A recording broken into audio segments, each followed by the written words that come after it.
When you don't go to Geico.com, car insurance can be confusing. Like Swedish techno confusing. Bark, bark, meow, meow. Dance with me, purple cow. Bark, bark, meow, meow. Ooh, you lovely cow. Geico makes it easy. With 24/7 access, all you have to do is go to Geico.com and you could save money on car insurance. It just makes sense. Unlike, Dance with me, purple cow. I like your moves. Welcome to the Daily Fantasy Basketball Podcast, brought to you by.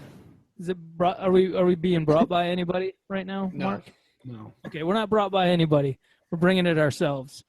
So I'm Kyle McKeown. You can find me on Twitter at RotoKyleNBA, and I'm joined tonight by Marc Roberts, who you can find on Twitter at Mark F. Roberts, and Tyler Watts, who you can find on Twitter at Watsy444. I don't know why I said it like that. Is it okay to say Watsy with that kind of inflection? Oh, Tyler? that's great. That's great, Kyle. That's great. I mean, it sounded kind of cheesy, but I think everybody's used to that. Hey, welcome back to the show, Oh, welcome back. Thanks. I'm excited to be back. This is going to be a good time. In today's show, I think it's finally time to tell everybody you've been hiking through Europe for a year, but you're finally back, and we're happy to have you back. I've been sitting on my couch watching YouTube videos for a year. So I'm really hip on Free Dawkins. I could probably. Did you watch them all? I watched them all. Yeah, people started Pokemon Go. I sit on my couch and watch YouTube Go. All right, let's talk basketball. Enough of this rigmarole with personal stuff. We're going to get into the Yahoo updated rankings that came across in the last week and a half or so. Initially, when Yahoo launched their fantasy basketball site for the year, the rankings were all over the place. Evan Fournier was ranked 215th overall. Jae Crowder was ranked low as all get out. Several other players were buried in the rankings. And then they came out with an update. And it kind of shook things up as far as what your strategy is going to be going into your draft on Yahoo. You do need to make sure that you are well aware of where guys are ranked now, and you're not looking only at the ADP, because that ADP may still be informed somewhat by the early season rankings. So without putting it off, let's just dive right into it. The first guy, or the biggest jump in the first round, we saw Giannis Antetokounmpo, who was originally ranked 15th overall on Yahoo, jump into the number 7 overall ranking on Yahoo. Mark, I wanted to know, is this too high for Giannis, or is there a difference in where you take Giannis for head-to-head in Roto? Where is it exactly that you would be looking at getting Giannis? So this is higher than where we have him ranked on the website, pretty much in all formats. And that's not to say I don't like Giannis, or I don't think that you can pick him in the first round. We've had this discussion several times about several different players, which is basically, especially in a snake draft, you really only have 1 or 2 shots at the players you really want. So if you're drafting 8th and we've got him ranked 14th, or, you're drafting 10th and you don't think you're going to get him at 4, when you wrap around in the second round, you go ahead and take Giannis if that's the guy who you want. So what you were just saying was like, you only have your one pick. Like, if you're picking at number 6 and you want Giannis, you have to pick him there because he's not coming around to you in the second round. And that's not to say that you're saying to pick him at number 6, but that's what you're trying to get across, right? That's right. So our rankings have him usually in the mid to high teens. So like in our 8 category rankings right now, we've got him at 14. In our head-to-head rankings, wait for that here, we've got him at 17. So usually in that mid-teens range. But, with where he's going, his ADP, he's probably not going to make it to you in the second round.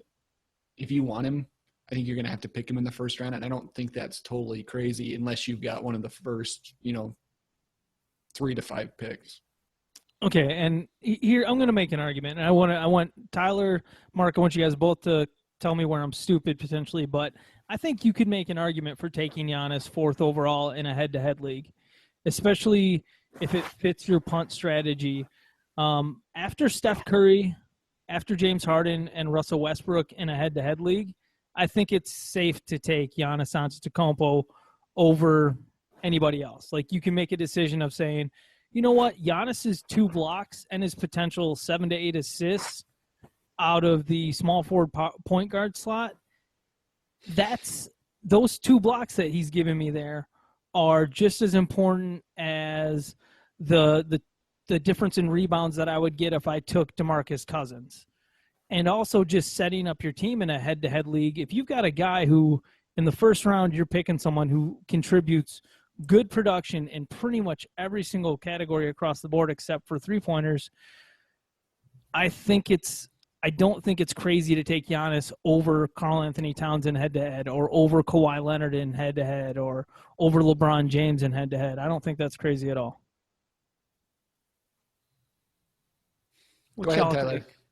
Go ahead, Tyler. I would think that Giannis, like, as far as a lot of the guys, like, ranking in this top range, like, we know what they are. Giannis is pretty much the only guy who could potentially, like, take that big step forward. So, I mean, I could see picking him pretty high. I mean, I still think I've taken Towns over him. But, I mean, like, after that, I mean, I think you can make a case for any of these guys, like, taking him over anyone just because maybe he goes crazy and that wins you your league. You know what I mean? So here's the players I'm definitely taking over. I think I'm definitely taking over Giannis. I think I'm definitely taking Durant over Giannis. And I think that one's pretty easy, actually. Like, if you start lining up their categories, you got to think Kevin Durant's going to have a pretty hefty margin in points, pretty hefty margin in three-pointers. Rebounds are probably going to be pretty similar. Giannis is probably going to beat him in assists. And, you know, we've seen seasons where Kevin Durant's had a lot of production from the defensive categories, and I could see him boosting those in Golden State where he doesn't have to carry the offensive load so much. So I actually think Kevin Durant's probably a pretty easy over. I'd take Anthony Davis over him. I would take Chris Paul over him. I'd probably take John Wall over him unless I was worried about his injury. And then I think probably Paul George. And I think about after that, that's when I feel like, and Karl-Anthony Towns. And once we get to that point, I'm probably okay taking a number of guys, including Giannis, Cousins, James, Lillard, Draymond Green, Kyle Lowry, those type of players. So I would say the highest I would probably go on him is 7 or 8 because I like those other 7 or 8 guys better. But yeah, I can understand. I can understand where you can get excited about Giannis. I mean, he's so young, he's so good, and frankly, like everybody who had him last year, including me in a couple of leagues, there was no better time for him to produce like he produced. Right? Like, he won a lot of people their leagues last year, so I get the enthusiasm to want to grab him again. I just think when you start matching him up against some of those elite fantasy players, I just think there's a good chance that one of those other guys is going to outproduce him. I guess, okay, so you're looking at Kevin Durant, and then you start to say, all right, yeah, he's going to obviously score more points. Their field goal percentage is going to be about the same, though. You're going to get tons more three-pointers out of Kevin Durant. Free throw percentage is obviously going to be better with Kevin Durant.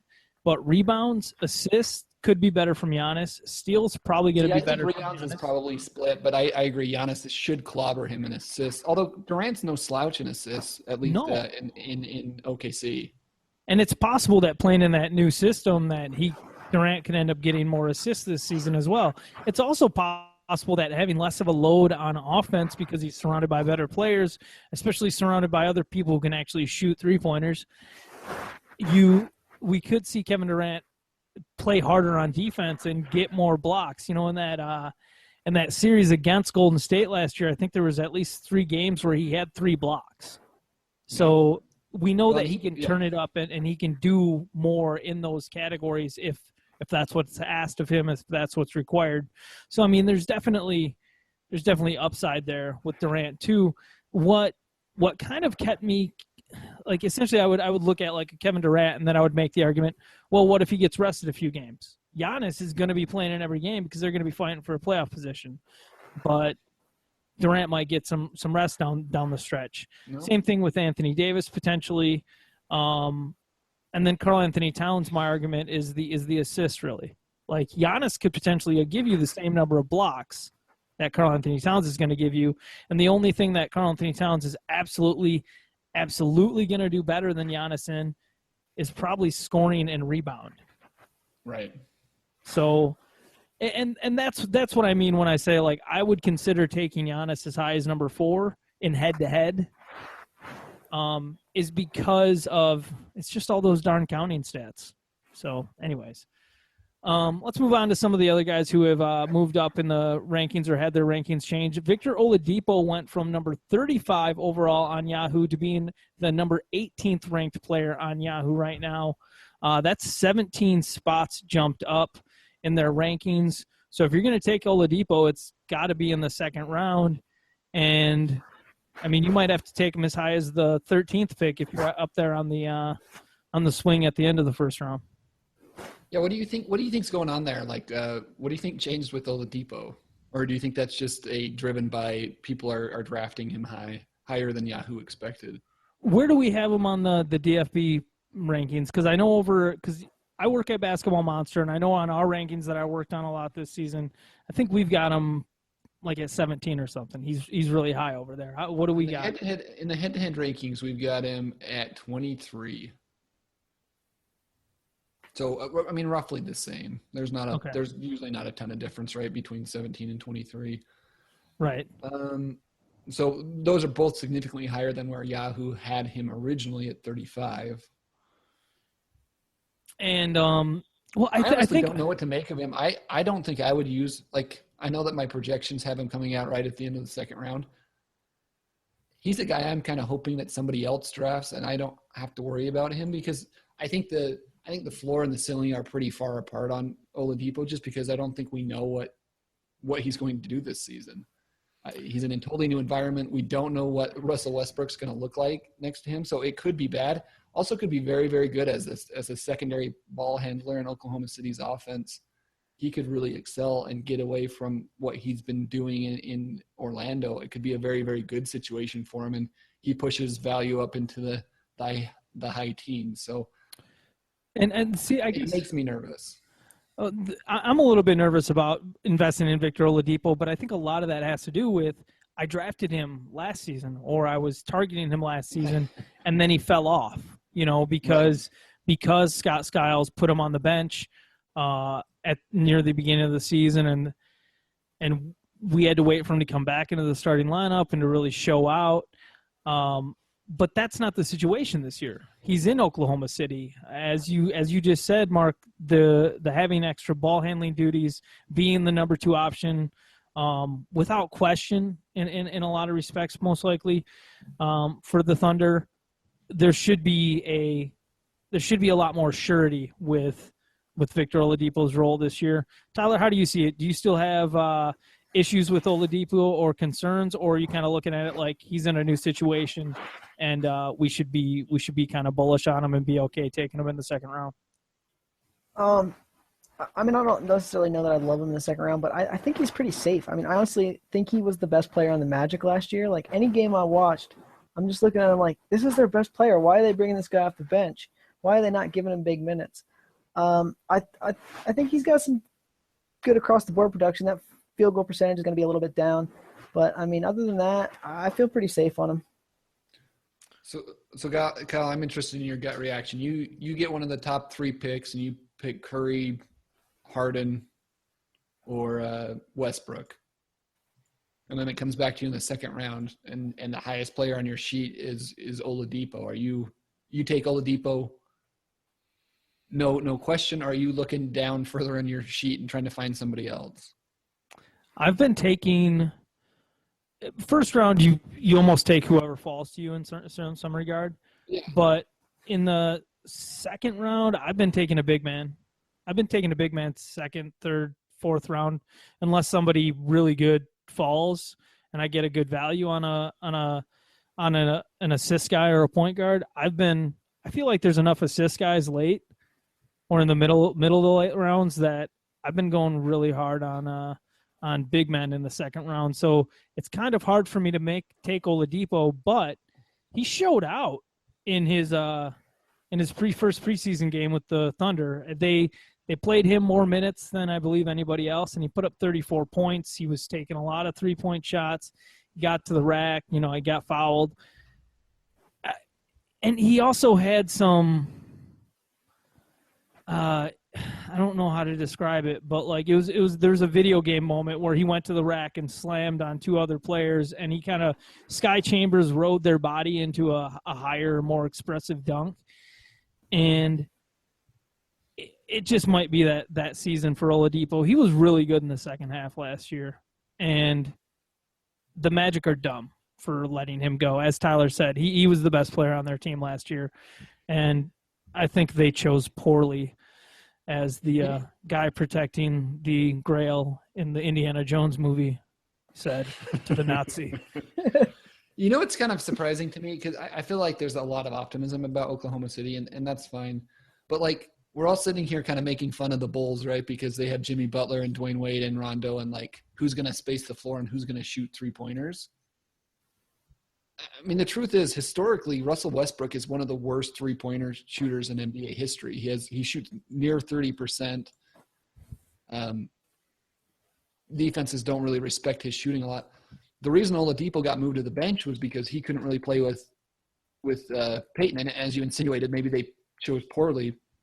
But the fact that neither of them were great shooters kind of necessitated some sort of change.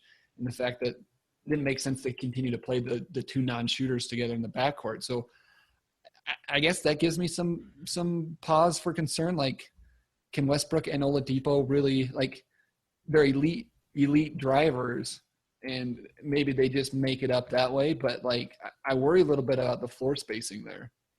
Yeah, I'm very worried about that. And then we saw in that first preseason game as well. And actually, all these teams, they do these scrimmages where it's like the white versus black scrimmage where they play against each other in front of an open crowd or whatever.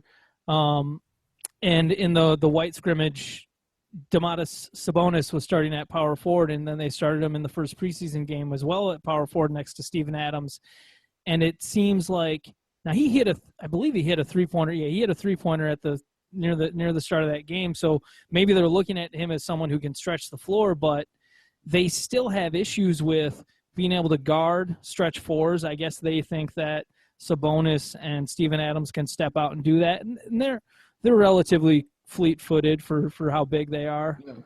Well, and see, that would actually make a big difference if Sabonis could step in and stretch the floor, because I think one of the reasons that OKC's offense worked so well last year, even though Russ couldn't shoot very well, is because Ibaka could stretch the floor. And so, like, most of the teams don't have a power forward that's that effective at stretching the floor, so it effectively gave them the floor spacing that a good three-point shooting point guard would have given them. But now with him gone, with KD gone, I have some concerns. Tyler, what do you think about Sabonis getting the start at power forward? To me, it looks like that's what they're planning on doing right now. Which, if they're doing that, we have to start thinking about putting Sabonis on our boards and considering him later in drafts, don't we? Yeah, I actually read a thing from their beat writer just yesterday after the game saying that that's their plan, is to start him. That they don't like – they want Cantor to come off the bench and just try to get rebounds and score as like kind of their sixth man. And, yeah, I think Sabonis – I'm not that familiar with him. I saw that game yesterday, but I think he might be a late-round target. If he's going to be a stretch four. Well, and if they're starting with him at power forward, this is a team that a lot of people think is going to make the playoffs. So they must be pretty high on him. Unfortunately, do you think if he starts, do you think he gets starters minutes? That's hard because you still have Ersan Ilyasova likely getting some minutes off the bench, but he's also an expiring deal, and I think he was more or less like, whether or not they want to say he was a throw-in, if they're not starting him, he's a throw-in. Especially considering what else they got in that draft. But Enes is going to get 20 minutes off the bench. Yeah, no, it's tough. I still don't know. So you'd project him to be kind of middle of the road as far as his minutes go, but But Mark, did Sabonis project as a good permanent rookie in your rookie projections? That's a good question. So he came out about ninth among all the rookies. So, considering where he was drafted, that's pretty good. Here were his top player comps, and I think this is where it kind of breaks down and gets less exciting. Carlos Boozer, Tristan Thompson, and Jason Thompson. So, in 30 minutes, you made me want to turn off the podcast. That's how boring those three dudes are. Yeah. So here's his projected line in 30 minutes per game. You get 11.5 points, 9 rebounds, and not much else. Maybe 50% from the field, but he's not going to block a ton of shots. He's not going to get any steals. He's not going to. He doesn't project to shoot a lot of 3-pointers based on what we saw in college. So his translated stats are, kind of what we always said about Carlos Boozer, right? Which is, hey, if you need somebody who's going to efficiently score 12 points and grab 9 rebounds, he's a pretty good guy. If you want something more than that, you probably should go shopping somewhere else. He's interesting though as like a late roto option though, isn't he? Because his sure. And the thing with rookies, right? There's always and so he shoots. He should shoot above 50% from the field and probably like 75% from the line. And the thing with rookies, right? These are translated stats. They're a little more informed than guesses. So like if you got your last pick in a draft and you just want a lottery ticket, it's always going to be a better idea to pick, Sabonis or somebody like that than say, I don't know, who do you know exactly what you're going to get from them? Like Luol Deng. Yeah, exactly. A Luol Deng, who exactly what his line's going to be. It's going to be 12 points, 6 rebounds, and a steal a game and a 3-pointer. It's going to be so boring you're going to want to drop him. Yeah. So you might as well see if Sabonis, has a better season than he projects for, and if he doesn't, then you can go ahead and drop him. Cool. All right, let's move on and talk about somebody else. Nikola Jokic jumped from 48th overall on Yahoo up to 25th in their rankings update. That's a jump of 23 slots. I actually think he started outside the top 100 on their first reveal. Really? I think so. That's crazy. You're right. They did. He was outside the top 100, and then they pushed it up to 48, and then they pushed it up to 25, which at that point I just started to get angry, which he's going straight to number 1. They might have to invent a new number for him. It just depends on how many drafts I participate in. Depends. I think I can, just by my drafting alone, I can push him all the way to number 1.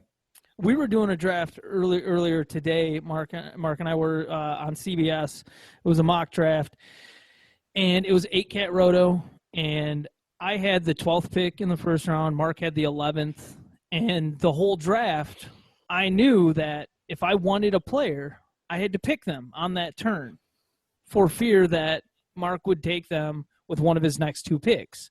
Did you have a similar kind of quandary where you're sitting there going like, who should I pick based on whether or not I think Kyle might take somebody? Or do you're just zoned in on your own business? I had the same problem. So I was trying, because so I almost felt like I was on the end, but I knew that like if there was 2 guys that I liked, that there was a good chance I had to be really strategic in who I picked so that you wouldn't pick them and I could pick them on the turn. So where this kind of started out at the beginning of the draft is I'm sitting there with picks 12 and 13, knowing that it's going to go right back to Mark at 14. It's going to come back to him at the end of the 3rd round before it gets to me. And I know I can't get Jokic because I'm not taking Jokic with the 13th overall pick. You thought about it, though. I thought about it. Yeah. Because I'm crazy and I want to take Giannis with my 4th overall pick. So, but it all comes back to the fact that where you are in your draft, like if you want a guy, sometimes you may have to reach for them. I almost want to say like at your own detriment. But I don't necessarily think that's true because in a lot of respects, like rankings are like, if you know the statistics that bore the rankings, and you can look at it and you go, okay, you know what? Nikola Jokic is projected for this. I actually think he'll do this. And you think it's going to be better, then that means that he should jump up in the rankings a couple of slots. So consider that when you're planning on whether or not to reach for a guy or not. Like, in your head, do you project them to do better than what that site projects them to do? Well, then maybe bump that person up in your rankings a little bit, a few slots, or maybe even extra round if you're just like, I want them on my team all year because it's going to be a lot more fun. And that's maybe a good place to put in a plug for our own rankings, Kyle. Because the rankings are all meant to be like a neutral perspective on the player. Like a 50% chance they do better than these rankings, 50% chance they do or better than the projections, 50% chance they do worse than the projections. So obviously if you feel stronger about one person than the other, than everybody else does, or than at least, you think, hey, Giannis is really going to break out this season, that's when it doesn't become crazy to take them at 4, even though the rankings say they're probably like 12 or 14. Word up. And that's head-to-head with my punt strategy and all that jazz. So I'm not suggesting taking Giannis 4th overall in a roto league or anything insane like that. All right, let's go. So Jokic, though, at 25, is that an okay slot for him? You have to take him at the beginning. Like, essentially, if you want Jokic... It might be too low for him. Wait, what do you mean too low? Well, and in a snake draft, it probably, like, you're not going to draft him in the first round, so it's fine. But I don't think you should plan on waiting to the 3rd round, which I guess, fortunately, I did wait for him into the 3rd round today, and it worked out for me. That was on CBS, though, and they're where they have him ranked initially is much further down than where Yahoo does right now.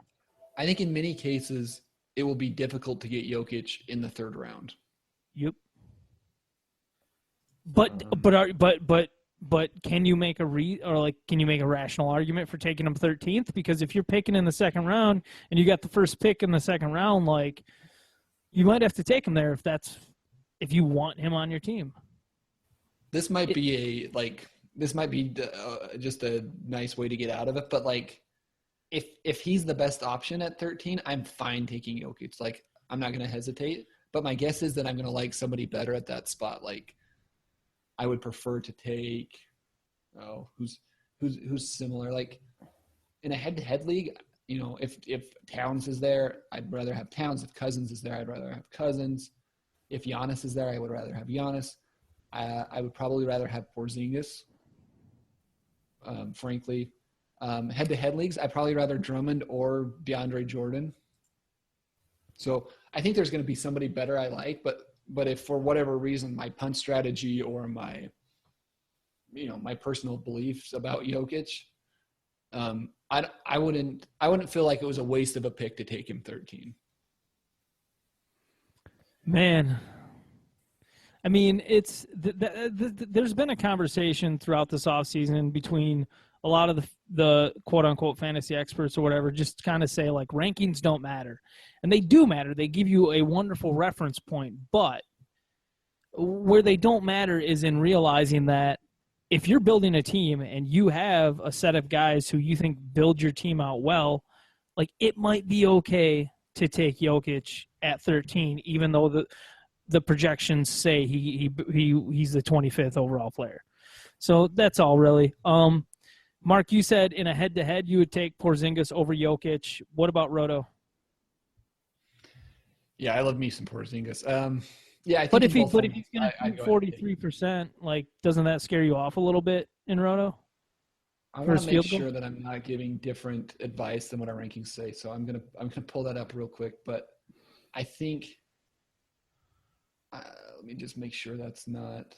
I do have Jokic above Porzingis. They're very, very close in Roto. So to some degree, it depends, I think, on what you're looking for at that point in the draft, which is always a cop-out answer.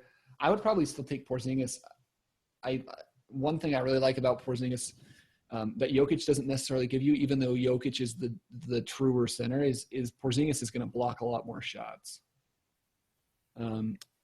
I always like to, like, blocks is one of the hardest categories for whatever reason for me to always accumulate. So if I can tick off blocks with something else, and Porzingis is going to give you pretty good steals. He's going to give you 3-pointers. Who knows what his ceiling is as far as scoring. I would probably take Porzingis and try to make up for the field goal percentage later, rather than take Jokic and try to make up for the blocks later, if that makes sense. All right, Tyler, here's an issue I've been having. For Roto leagues, I took Paul George in a Roto league last year, and then I found myself trying to make up for his less than adequate field goal percentage. But that's just who Paul George is. So he's going to shoot a lower field goal percentage than the 48% that you're targeting for your team in a rotisserie league. So that means you have to try to make up that distance between the 42, 43% Paul George is going to shoot and the 48%. And he's doing that on a lot of shots. So it's a high volume of low field goal percentage that you're trying to build up. And I don't want to do that at the start of my draft. So Porzingis is kind of in that same conversation for me in a rotisserie league where I'm worried that his field goal percentage is going to be too low. Do you have that same kind of concern about guys like Damian Lillard in rotisserie, or is that something that you feel like you just sometimes have to bite the bullet on because they're otherwise a great value? Well, yeah, I mean, it always gets to a point where it's like, okay, this is just, I mean, like the stats are too good here. But yeah, I mean, I try to avoid those type of players in Roto leagues. I would definitely say that. I mean, just looking through the rankings, I push guys up who are going to shoot good percentages a little bit and try to avoid the bad percentage guys. Just because, like you said, you're digging out of that hole the whole rest of the way then, because you don't want to be dead last in a category in a Roto league or you're going to be in trouble. Holla. Your comment made me curious at who the most detrimental person to your field goal percentage was this season. I'm trying to look it up. Okay, while you look that up, I'll say one crazy thing about Jokic, and I think Mark kind of hit on this the other night. Mark's rankings only have him projected for 27.5 minutes a night. So if you're a person who believes he's going to get 30 or 32 minutes, like any ranking Mark has, he's going to be ranked way higher. Right. And that's that. So I didn't work on these rankings with you, Mark, this year, but on the Basketball Monster stuff where I was working with that, take a look at all the stats that Mark has. Even if it's just taking a look at the minutes, that's probably the most important thing. And if you agree or disagree, then you're going to know, okay, you know what? I think Jokic would get a couple more minutes. Okay, bump him up in the rankings a little bit.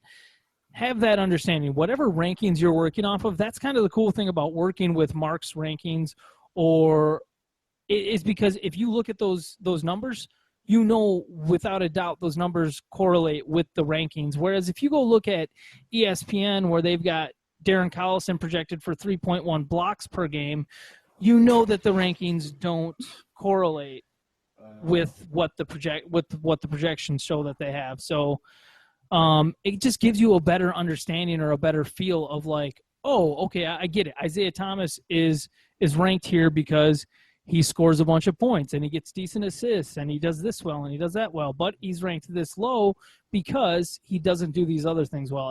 And that's what you kind of get when you really kind of try to take in the projection and understand why a player is ranked where they are.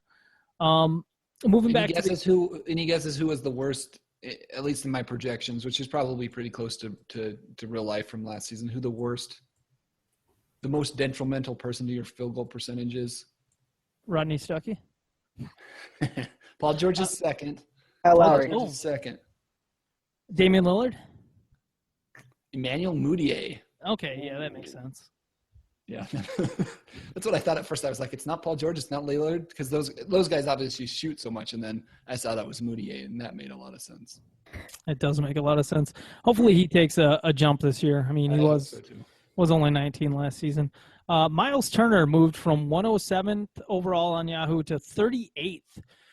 So you got to take this dude in the 4th round now. And Kyle, you took him. I can't remember exactly where you took him. Fairly high in our mock draft today. Yeah, was that 3rd round or 4th round?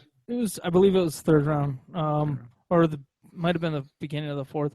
But I would love to hear your case for Myles Turner because I think I may have. I've got him at like You got him 77th, I think. Is that 87th right? in the 8-cat ranks. Jokic, Kristaps had gone off the board in that mock that we were doing earlier, and I wanted another big man who blocked shots, and I wasn't. The fact that Yahoo had moved him up to 38th, I didn't know. Look, people who play fantasy, a lot of times they'll play on multiple sites. So if they get it in their head that, oh, Myles Turner's the 38th ranked player on Yahoo, well, that's where I need to be looking at him is in the fourth round. I didn't want to miss out on him because those other I knew Jokic wasn't going to fall to me, but then Kristaps didn't fall to me either, and I was just kind of like, all right, I'm going to go with Myles Turner because I believe look, he's the starting center. He's like 20 years old, maybe 21 now. He projects to be LaMarcus Aldridge with blocks. So and then that's I mean if it's a rotisserie league, which is that's what we were mock drafting for, I just felt like his percentages and he has the potential to be an absolute fantasy monster. Actually, I trust you and what's going on in Yahoo probably more than I trust myself on Myles Turner. So I want to read you. So I've got him 111th in head-to-head. I think that's probably too low. I want to go quickly over his stat line with you, and you can tell me where you think he probably needs – like he's probably going to outperform the projection I have for him now. Okay? So I've got him for 70 games, probably primarily because he missed so much time last year with his injury. You think he exceeds that? He played 60 games last year. So last year, I think he broke his thumb and he missed 20 games or something like that. Essentially, the way I look at the injury stuff is if it's not a recurring injury, if it's not something that is, then I'm not going to discount them too much. You know what I mean? Right. No, that's fair. So I got him last year. He played 23 minutes a game. I've got him for 29. Do you think he goes over that?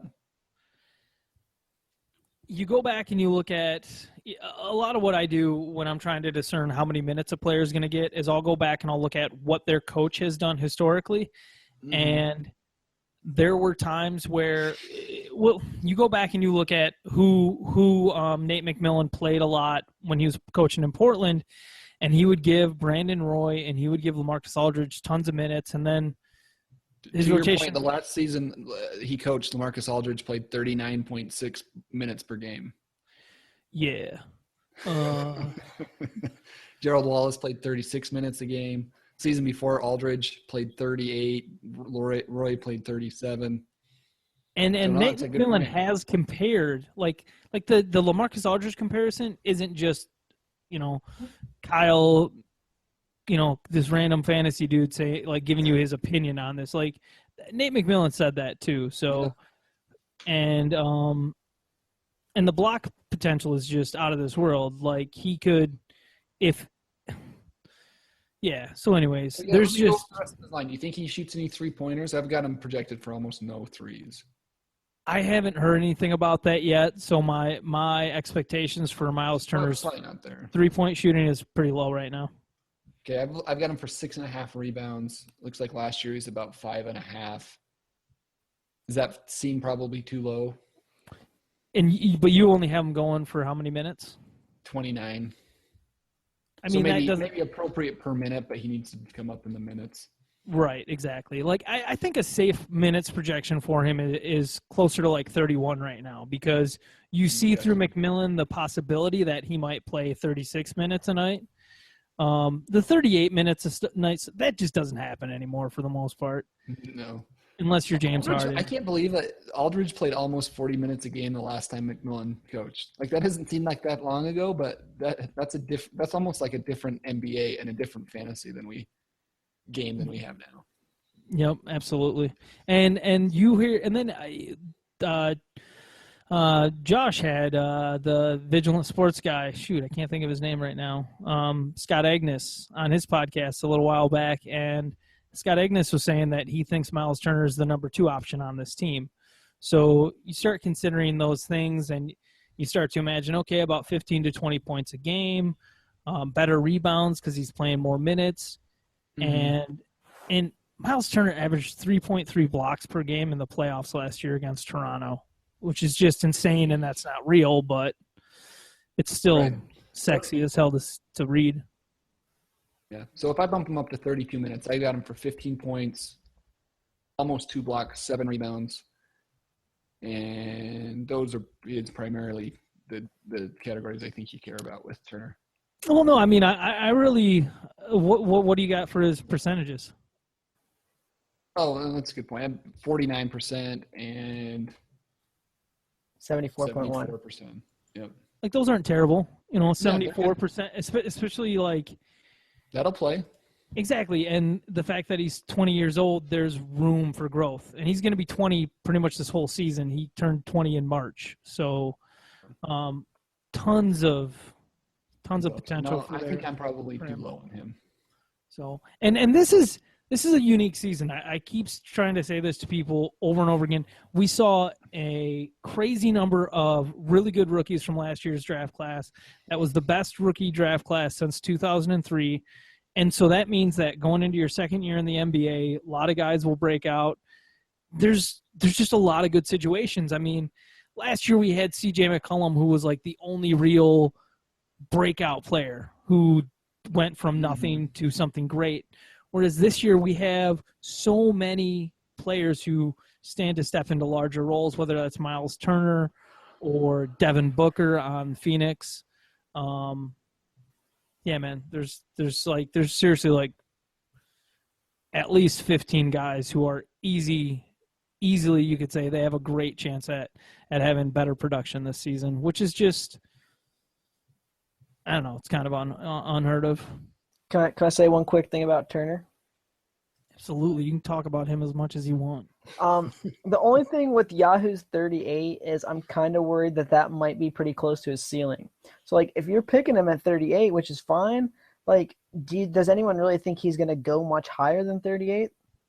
That's a good point. No, and that was a frustrating thing to me about seeing them rank him at 38 is like that's the absolute, that's where you draft him if you're like, oh crap, I better make sure he's on my team. Like, that's your desperation draft spot. So I really don't know how Yahoo got him that high in their rankings. Like, I agree with that completely. Like 107, when that was the ranking, I was jumping all over that. Like 70, 80, boom, I was getting him. Yep. But like at 38, I'm like, I think I'll go for someone else. Like that's it for me. Like that's the top of his projection. Right, but I will say this: if Kristaps is off the board, Jokic is off the board, and you're looking and you start to think that blocks are getting thin, or that you're not below Rudy Gobert. Do you think that makes sense? I'm sorry. They have him 2 spots ahead of Rudy Gobert. Does that make sense? Like if you're thinking about blocks. Yeah, because I think with Myles Turner, you've got just as much block potential as I pretty much think Turner has as much block potential as anybody. Like, I mean, I'm not saying that he's a Hassan Whiteside. He's going to score way better than Gobert. Like, he's going to exceed him in scoring. Right. Gobert's going to get more rebounds. Yeah. Yep. No, I mean, I think I would want Turner over a Gobert, but I'm also a Gobert hater because he doesn't score enough points. Right. But that's consistent with last year. I was hating on Gobert last year too a little bit. It's true. You were. I can corroborate that story. Well, and he's so hard to pick. Gobert's so hard to pick early because like all the good points guys go early. So like if you pick him, you're so much further behind. And it's really hard to make it up in points. And then you have to target guys who get you more points. And if you want to compete in that category, and then you start forcing your hand a little bit sometimes, and maybe going after Evan Fournier a little bit earlier than you want to. And I just, if I'm going to go after guys early, I want to get guys that I know I really like. So I don't know. I'm okay with taking Turner at 38, but I think I'm with you, Tyler, that like that's the ceiling, and that's what's so damn frustrating about it. Yahoo. All right. Looking out a little bit more. They had Jae Crowder ranked at 186 originally. Now he's ranked at 50th. I kind of feel like they gave Crowder the Myles Turner treatment in that, like, he's at his ceiling right there. That's probably true. I have a long history of loving Jae Crowder. I think one of my first articles when we worked together at RotoWire was about how great Crowder was going to be when he moved from Dallas to Boston. So it pains me to say it, but I don't think he has a ceiling much above the 50 that he's ranked at. In fact, I don't know that I would take him 50. Generally, though, I'd be curious to hear your take on him, Kyle, because I do like what he gives you. He gives you a lot of three-pointers. He gives you a lot of steals. I haven't seen him actually go that high in the mock drafts I've done, but that may be happenstance. So I'd be curious to see if you've seen him actually go that high. Well, the problem is that now he's going to go that high regardless, or he'll go close to that high. You know, I was looking at Crowder as more of a 7th-round pick potentially. Yeah, that feels a little bit like I don't want him to be my 4th player on my team, and I don't, or potentially 5th.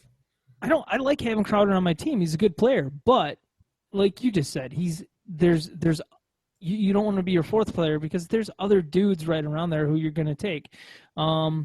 DeAndre Jordan, they had him ranked 71st. Now he's at 47th. They had Nicholas Batum ranked 74th. Now he's at 48th. And they had my boy Goran Dragic ranked 70th. Now he's at 49th. That one pisses me off more than any other, the Dragic one, because with Dwayne Wade gone, with Chris Bosh out, Dragic is in a wonderful position to be the 1-2 punch with Hassan Whiteside on that team. And then everybody else is just going to kind of fill in around those two. And I was getting Dragic, and I love Dragic in rotisserie leagues for his great field goal percentage. Free throw percentage is kind of meh, but it's not so bad that you can't make up for it. So I was pretty pissed that Goran got bumped up in the rankings because I was feasting on him a little bit later. How do you guys feel about Dragic? Tyler, do you like him this season? Do you feel like the absence of Dwayne Wade is reason to get bullish on Dragic in drafts? Yeah, I think Dragic's probably a top 50 player this year. I mean, like you said, you got the great field goal percentage for a guard. We have him ranked 57th at only 15.4 points a game. And if he only scores 15 points, the Heat might only score like 80 a game. So that could be a problem for the Heat. Who are they else going to give the ball to? It's him, Whiteside, and who? Well, Josh Richardson's going to get the ball quite a bit. He can shoot off the dribble. He can hit those open J's. And then Justice Winslow is going to do just a lot more. He's going to have the ball in his hands. He's going to be able to do a little bit of playmaking, and he took 5 3-pointers tonight. Justice Winslow made 2 of them. All right, well, that's good. Let's hope he takes a good step forward. But I don't know. I just think Dragic, that's got to be like his season total from last year. 2 3-pointers. He matched it. He matched it tonight. No, that would be. I mean, if Winslow can start shooting, that would be. Other than his shooting, he's such a fun player to watch. He's another 19-year-old rookie from last season who's going to be 20 most of the year this year. So tons of upside with him. And he's a great defensive player. They're starting him at small forward. He's going to get the shooting guard, small forward, and power forward. And I know that sounds weird, but they're all interchangeable this season for the Miami Heat is kind of the system that they're running. And this offseason, Pat Riley came out and said that they plan on giving Justice Winslow tons of minutes. He's the starter. They like him. They're gonna help him develop. I like Winslow. He's a good pick near the end of drafts. Aaron Gordon shot from number 90 up to 55. I like targeting Gordon in my drafts. I hate that they brought him up this high in the rankings. How do you guys feel about Gordon and his situation with the Magic? So he's the starting small forward, right? He is. And yep. That doesn't feel like the right fit for him. All right, I'm going to condense this question. Do you believe in it? Do you think he's gonna do you think he's gonna be all he can be this year? No, I just that's kind of where I was headed very slowly with Bite Point I don't like the position they're putting him in Orlando. I don't think he's in his best position to excel. And I don't know that I necessarily like his underlying stats from a fantasy perspective anyway. He's not somebody I'm usually targeting in drafts. Tyler, what you think about Aaron Gordon? I'm gonna second that, especially at this ranking. If he's I'm sorry, I said haters. That's all. What do you like about Gordon? How pushing ahead, you're real good, but keep going, Tyler. I'm just really of him getting injured or him just not producing at that small forward position the way everyone thinks he's going to. Okay, I feel like he got a big bump from his slam dunk contest, and I'm not quite sure why. But I'd be curious to hear what you like about his, what do you think he's going to be good at? What categories do you think he's going to help you in? The first thing he's going to be good at is defense, because you go back and watch last season, he guarded DeMarcus Cousins one night, and then he guarded Kyrie Irving the next night, guarded James Harden the next night, and he would guard anybody who was the best player, regardless of position. He would. That's fine, but that's not really a fantasy category. But it is, because that's going to keep him on the floor.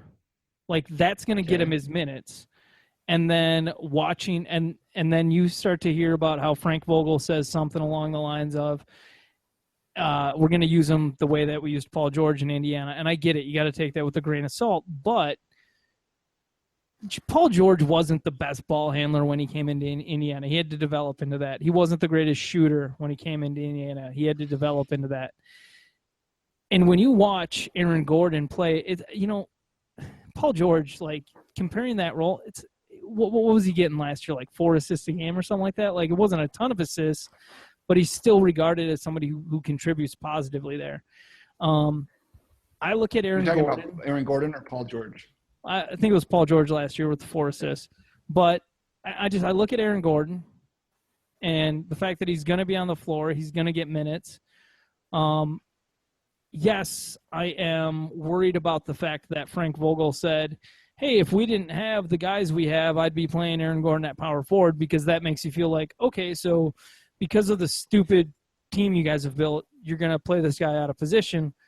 But I think Aaron Gordon can play small forward. I think he can handle the ball better than what people think. I think he's, as far as his developing his three-point shot, it's not terrible. He's not Sean Marion, and Sean Marion's done well. He got 29% from the three-point line last year. I think it's just a lot of hype from a guy who averaged 9 points a game last season. I'm gonna let. I feel like you're talking about him the way that we want him to be, that we want him to turn into, and I could be wrong. He may turn into that player, but I'm not going to use a draft pick to find out.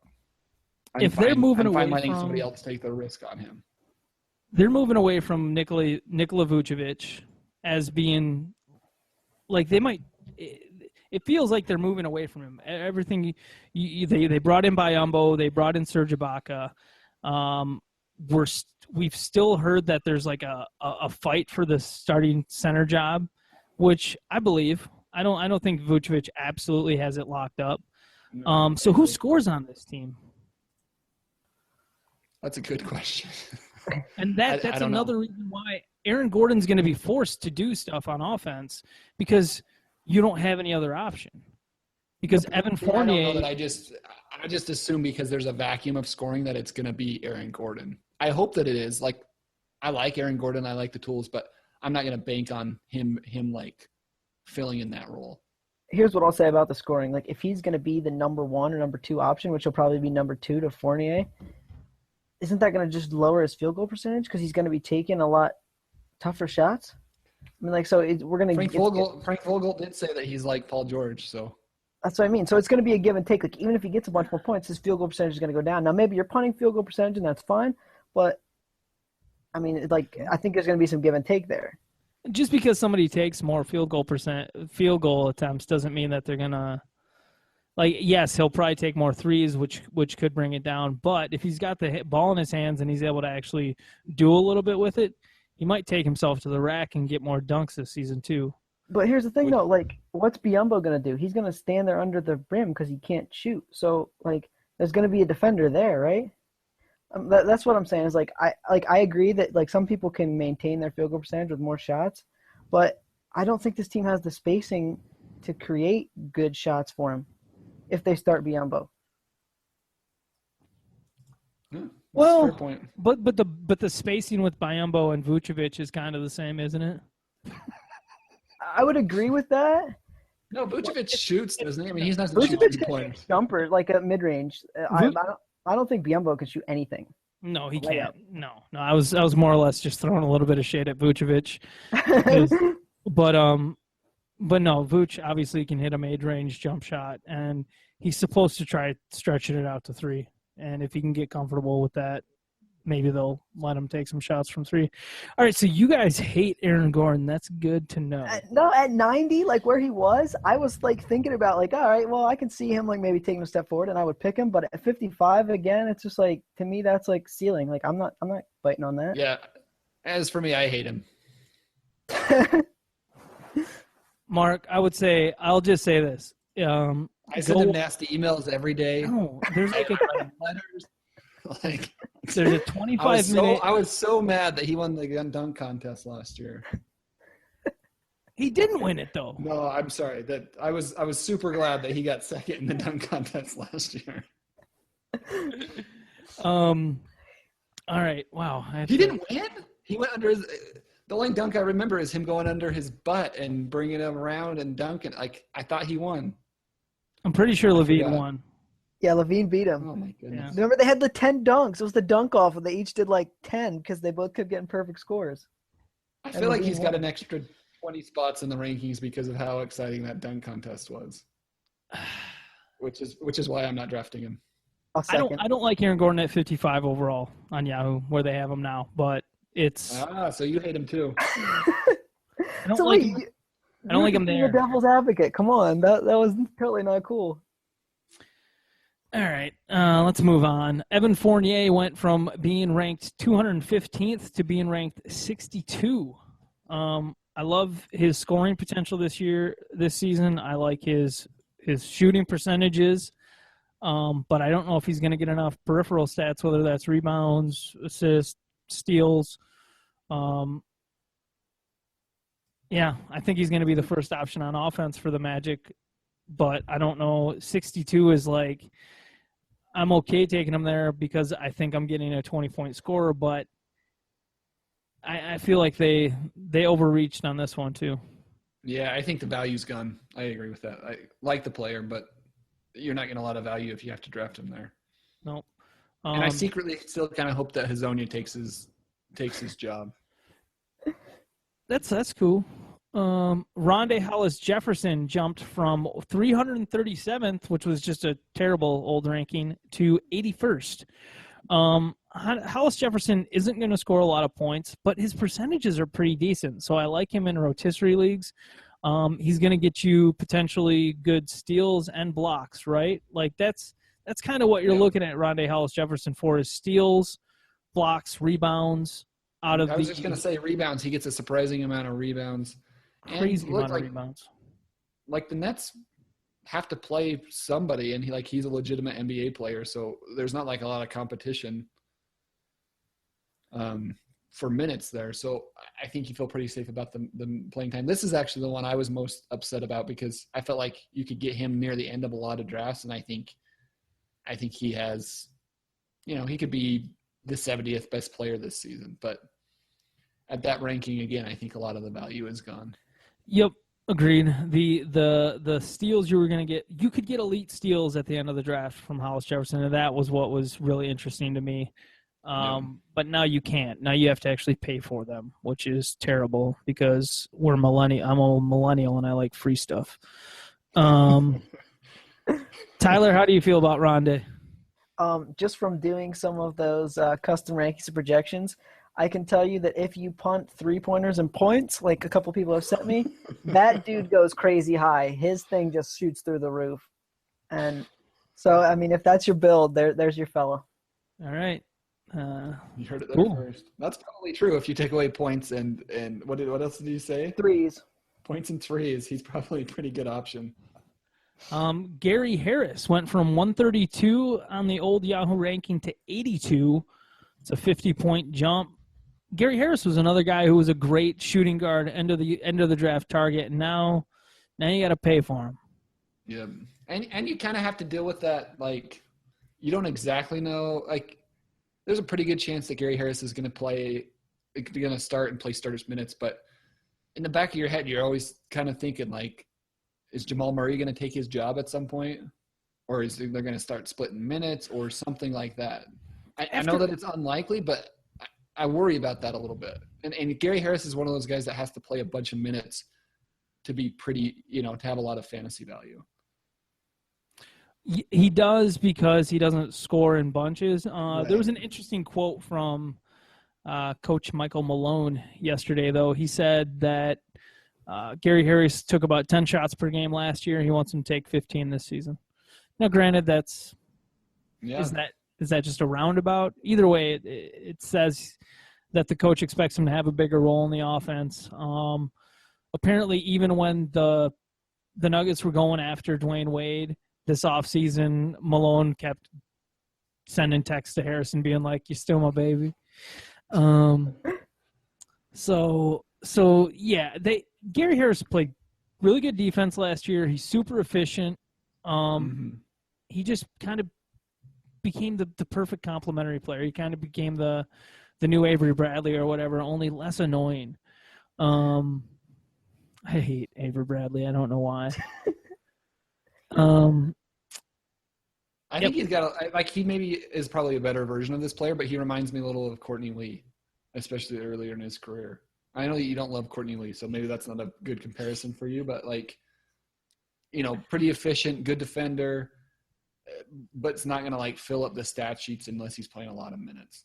So Courtney Lee in his rookie season, he came out and played really well in the playoffs, I believe for Orlando, right? Right. And then everybody came into the second season. New Jersey? I can't remember which team. One of those two, and then he was traded to the other one. Right. And everybody was kind of a little bit hyped up on him for the next season. And then Courtney Lee came out, and he did the exact same thing he had done before. And that's exactly what he's done his whole career. Gary Harris is better than that. Yeah. No, like I said, a better version of that, but it's kind of the same profile. I'm reluctant to accept any comparison between an NBA player and Courtney Lee. Jordan Clarkson, 109 was his original Yahoo rank, or his last Yahoo rank, and now he's at 83. And didn't start tonight, if you care about preseason. What the hell? Lou Williams started at shooting guard for the Lakers tonight. That was the only real surprise. And that means Jordan Clarkson came off the bench. I'm so sorry. Anyways, what do we do? What do you guys think about Clarkson? I like his potential this year, but are you gonna? I'm not gonna read too much into him not starting tonight. I'll read into a lot of stuff about the preseason more than I should, but I'm not reading too much into Clarkson coming off the bench, because even if he did, You're choosing to skip this one. It might be better for him. I think they're going to try to stagger the minutes between him and Russell somewhat, just because, I think they want both of them guys to have the ball in their hands. So I can see him actually not starting him, but I still think he's going to get 30 minutes because they're going to finish the game with their best players. I can dig that. I'm taking Clarkson, or I'd be okay taking him here, but it's kind of the same story that we've been talking about. It's like you ruined the value, Yahoo. You ruined the value. D'Angelo Russell was 125 on the Yahoo old rankings, now 87th. I'm taking D'Angelo as early as the fourth round if I'm feeling froggy in a draft, because in a head-to-head at least, because I think he's the number one option with the Lakers. He's going to score. He's got to score at least 20 points a game. He's playing in a new offense that's not from the 1980s, like the one that Byron Scott was running. If you go back and watch highlights from last season, it's ludicrous, the kind of college level offense these guys were running last year. D'Angelo is a shoot first point guard who has above average passing skills. Sounds a very similar kind of loose description to Steph Curry and then you've got Luke Walton bringing over a similar system. I'm not saying D'Angelo Russell's going to be Steph Curry, but he's going to be like a hobo Curry. Well, Kyle, I've only got him projected for 15 points, but he still comes out in my head-to-head rankings at number 46. So that same fourth round value that you're talking about, just because he does shoot a lot of threes, he gets steals, he gets rebounds and assists. Like he could pretty easily, with a slight uptick in production, which I don't think is out of the question, have like an 18-5-5 season, which would give you what, second, third round value. I don't think it's that hard to squint and see him jumping up to that level of production. So I'm with you on Russell, actually. I think he's still too low. What do you think, Tyler? I'm going to third that. I think he's a good at least 40 spots too low. I say all that. I actually try to wait on D'Angelo a little bit. If I can get him in like the 6th, 7th round, I think that's great. But I like to talk about when I start to think about potentially taking a player because that's realistically where I see his ceiling as kind of like a 4th or even potentially a 3rd round guy at the end of the year if all things go well. Moving on here a little bit, and we'll try to get this wrapped up. Marvin Williams, 214 in the old rankings, 92 now. Anybody want to say anything? Not with the 10-foot pole at 92. Say, Mark. I don't care about Marvin Williams. Okay, thanks. Harrison Barnes was 118. Now he is 94. I haven't taken Harrison Barnes anywhere. This is great territory we're in. Marvin Williams versus Harrison Barnes. Makes Marvin Harrison the guy. They're like the Colts. Yeah. I mean, in a lot of ways, they're kind of similar players, really, Williams and Barnes. Yeah, no, now that you say that, it's tragically apparent. Although, if you had to pick between the two, wouldn't you pick Barnes just because you're like, he's on a new team, like, let's see what happens? Absolutely. Here's my issue with Harrison Barnes. When I watch tape on him, I don't see, like, a dynamic player. I don't see somebody who's going to go out there and get his own buckets. You see Marvin Williams from 5 years ago. Wow, you are right? depressing. That is such a depressing thing to say. I thought you time warped his brain there for a second. He just couldn't think about that. I mean, really, like, you want him to do more. Like, you can tell that they are physically gifted athletes, but like, for one reason or another, it's hard to see them be assertive on the offensive end of the court. Yeah, like, they have some skills, they do some good things, but it's like you never see them. Like, it's always a little disappointing to watch them, I feel like. Right, they're like Venus flytraps. They're like plants. If something great comes to them, they'll eat it, but they're not going to go out and like cook the meal or anything. That was a really bad analogy. Harrison Barnes, though, they keep talking about him becoming the second option or potentially first option. The Mavs said the same crap about Chandler Parsons, and that never played out. Yes, did Chandler Parsons have a really good second half for 14 games last year?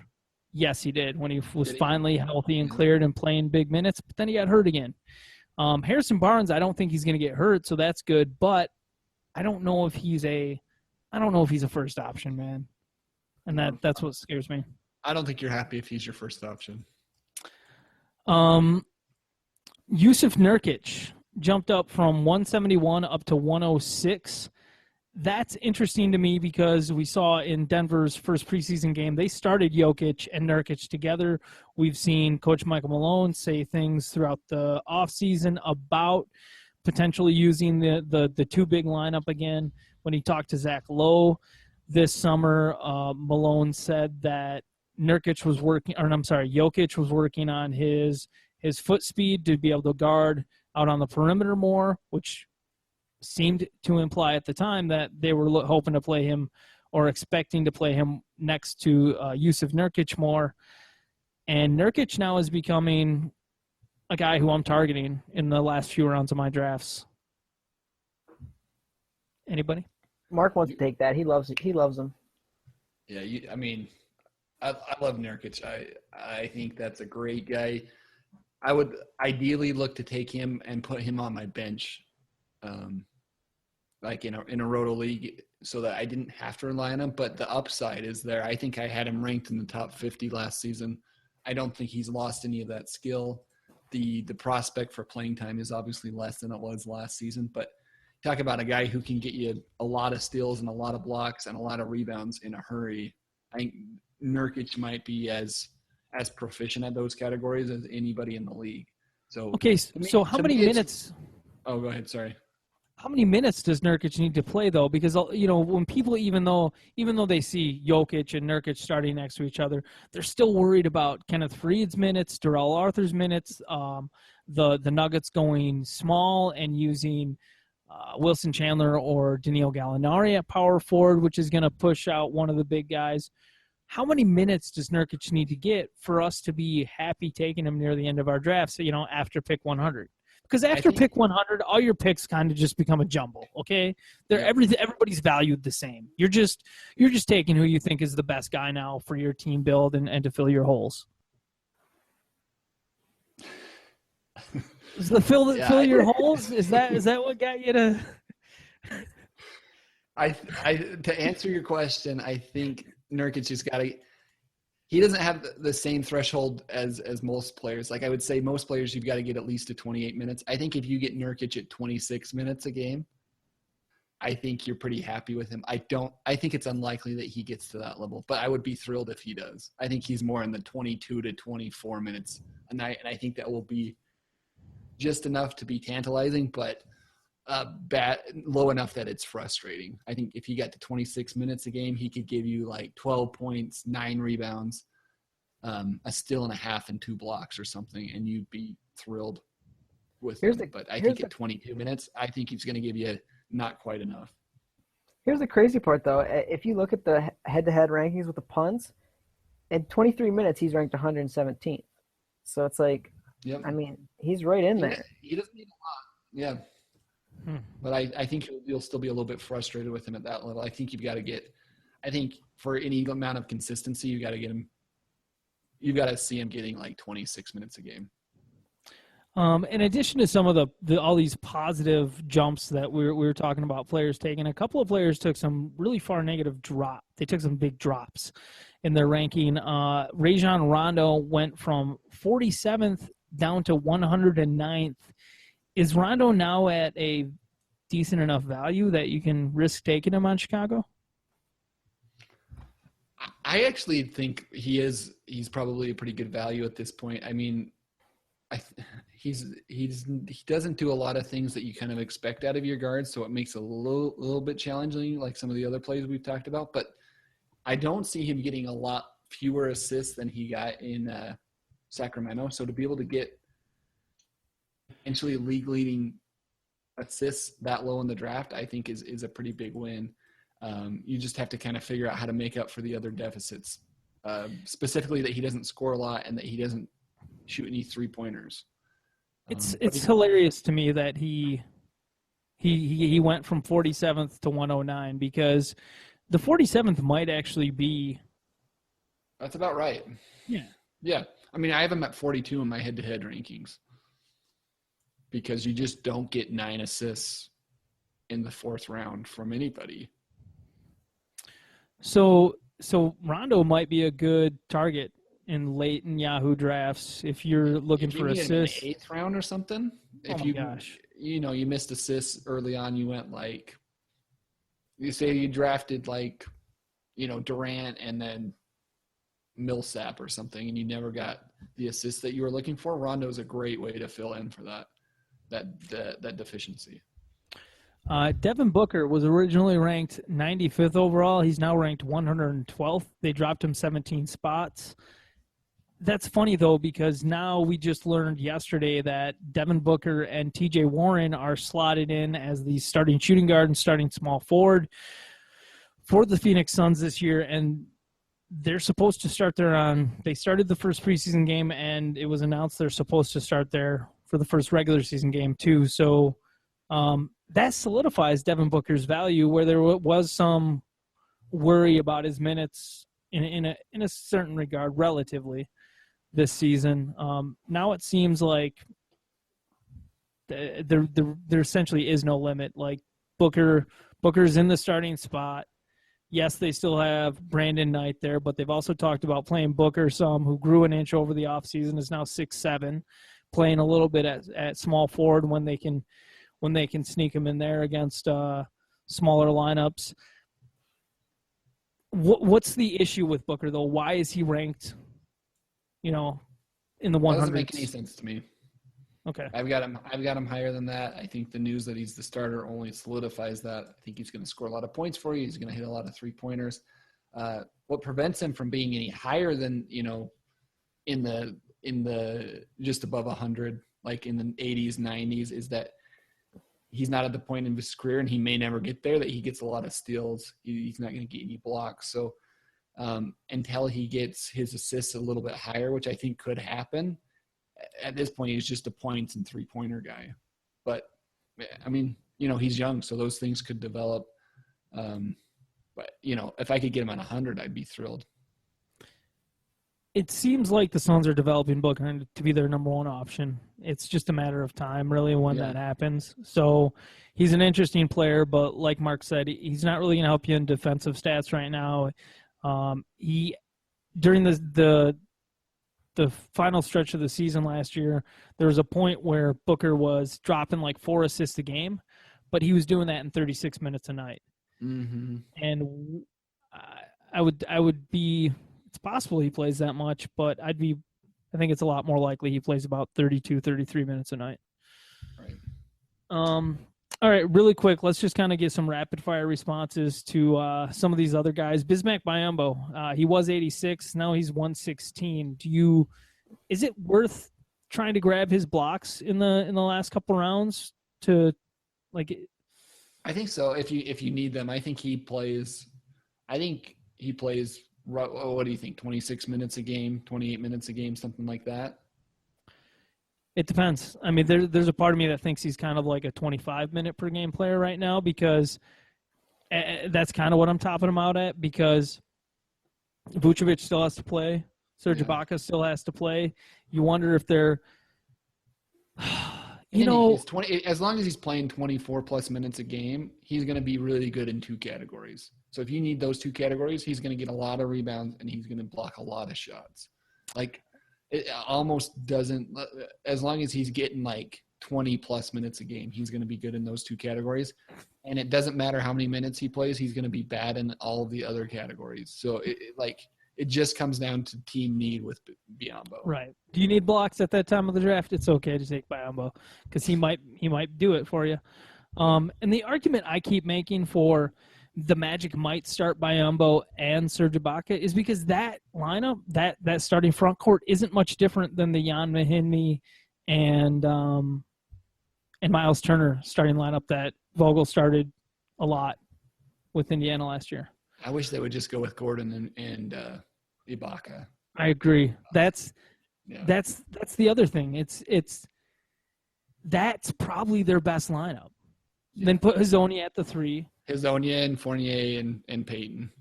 Oh no, you just waive Payton. You're just rolling with 4 players. It's better than having Elfrid Payton out there. Actually, I mean, there's discussions that they could turn Hazonia into some sort of point guard, which I would not be opposed to. The Fournier, and I mean, Oladipo should still be on the team, but Fournier, bring back Oladipo, and Hazonia should they can be co-point guard. Exactly. Payton might be so bad that they eventually were just like, screw this. I'm going to start these 2 dudes who can handle the ball and shoot threes. And Hazonia's, oh man, he's exciting. He's going to be fun.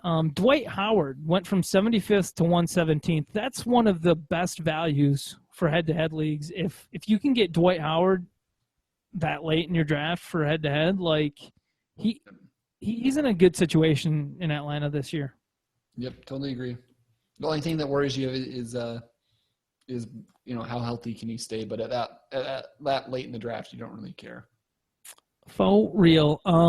Emmanuel Mudiay dropped 29 slots as well from 110 to 139. I love Mudiay in your head-to-head leagues. If you're punting field goal percentage, Moutier's great. If you care all about your field goal percentage, you probably shouldn't pick him. This is true. Yeah, but otherwise, no. I have him 67 in our head-to-head rankings. He's gonna, outside of Rondo, he's probably one of your best chances to get assists late. He actually shoots some three-pointers, he gets some steals. He's gonna score for you. Other than field goal percentage, he's really pretty useful. All right, final two guys I want to talk about just because we're just gotten to the point where we got to get out of here. Joel Embiid and Dario Saric. Saric is ranked 149th now. Embiid is ranked 148th. They were both buried in the standings before. Are these guys – these guys are worth flyers at the end of the draft, right? Yeah, specifically Saric. Saric is my highest-rated rookie. I think I've got him at 115. I think he can do a little bit of everything. I think I would be much more interested in taking a flyer on Saric than Embiid. It's got nothing to do with Embiid's talent level, which is probably far exceeds Saric's. It's simply the preventative measures that they're going to put in place with Embiid. The fact that he's not going to play any back-to-backs, he'll probably rest more than you want him to be. He'll probably be on some sort of minutes limit, whether they want to admit that or not. And so I just think it will be frustrating to own him in a head-to-head league where you're going to miss a bunch of games. And I'd rather go with healthy guys like, somebody like Saric. But so have they come out and actually said that Embiid is not going to play in any back-to-back games the whole season, or just for the start of the season? And I don't know that I have that sourced. I would be my working impression was that was for the entire season. That would be insane. But I could be wrong there. I know. I mean, I think I saw that notion out there, but I was worried that it was just one person taking what was said and like taking it to its extreme. Like, oh, he's not going to play in back-to-backs. Well, like, was it said for the whole season? Like, was that exact phrase used? Because if not, I just feel like you're getting sometimes where you're like, you get Embiid in your lineup and then you just find out, oh yeah, he's sitting out tonight for rest. They just want to make sure, which is totally fine, right? Like, you got to be careful with that guy, but I don't want to bother with that. Okay, I get that. What about are you more intrigued though by the fact that he started in their first preseason game? Yeah, I mean, all positive signs are obviously positive. And I don't mind taking a flyer on him. I'm just saying between the two, even though Saric is a little less talented player, I would go with Saric. From everything I heard, they think Embiid is like the best one of their three big men. And so they basically plan on starting him the whole year. But from what I've heard, that they're going to sit him on all back-to-backs till whenever they decide that he's healthy enough. Could be the whole year. Could be anything. I'm gonna look into that before the next podcast. Sorry, I don't have an answer for you right now. Or which of those two would you take a flyer on, Kyle? I mean, that's kind of the range you're taking a flyer on players. Yeah, I'm a pretty big believer in Saric. I think I would take a flyer on both of them. Yeah, I think they're both. So you say you've got one spot left, and you have to pick one though. Oh, then I'm probably picking Saric today. Yeah. But it would also depend on my team. Am I really light on blocks? Then I'm just going to grab Embiid because he might be a monster even if he's playing 22 minutes a game for the first two months or whatever. Yeah, and back to, like, just to give you a sense of where I feel about Embiid, like, he's similar, right? Like, he's going to be a good rebounder. He's going to be a good block shot guy, if nothing else. I would take him over Biyombo, even though Biyombo might be a little higher in our rankings, because there is that 20% chance that Embiid just comes out as healthy and is a monster this season, and there's really no potential for Biyombo to rank much higher than he is right now. Yep, that's a really good point, and that's kind of what it goes back to the whole thing of, like, we were just talking about Embiid at 148 and Biyombo, who was ranked like 118th or whatever. Like, it doesn't matter. Yeah. Doesn't matter where they're ranked in that. And the value difference is so minuscule between those 40 slots. It doesn't matter. You don't look at the rankings. Take the player that fits your team best at that point in the draft. Yeah, Or and take who- someone you believe in. You know what I mean? Like, don't take a guy just because he's the next guy on the queue. Like, take someone you think, this guy could be better. Could take a step forward. Exactly. Well All said. right, hey guys, that's I think that was a pretty good Yahoo rankings thing. Just to give props where they're due. Dean Vasich, who you can follow on Twitter. I'm gonna look that up.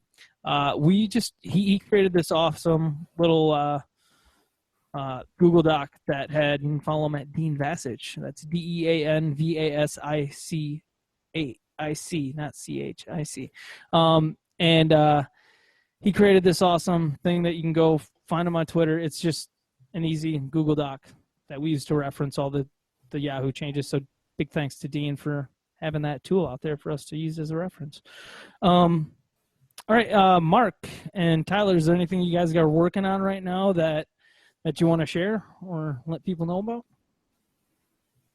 Go ahead, Mark. Man. No, I've got nothing. My rankings are up. I'm just sitting back and enjoying life. All right. If you want custom rankings, well, we're doing them. So, the email's on the website, dfbpod@gmail.com. Just send over a note. We'll give you some custom rankings. Other than that, that's about it. Cool. I do all my work over at Basketball Monster now. So catch me there. Catch me on Twitter at RotoKyleNBA. Mark, where can they find you on Twitter? Marc F. Roberts. Mark with a C. Tyler, where can they find you on Twitter? You can find me on Twitter at Watsy4444. So that's my last name with a Y and 4 4s. Groovy. Thanks for listening to the show, everybody. We love you. Have a good day, and we'll talk to you later.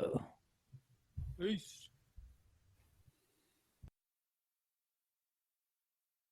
When you don't go to Geico.com, car insurance can be confusing. Like Swedish techno confusing. Bark, bark, meow, meow. Dance with me, purple cow. Bark, bark, meow, meow. Ooh, you lovely cow. Geico makes it easy. With 24/7 access, all you have to do is go to Geico.com and you could save money on car insurance. It just makes sense. Unlike, Dance with me, purple cow. I like your moves.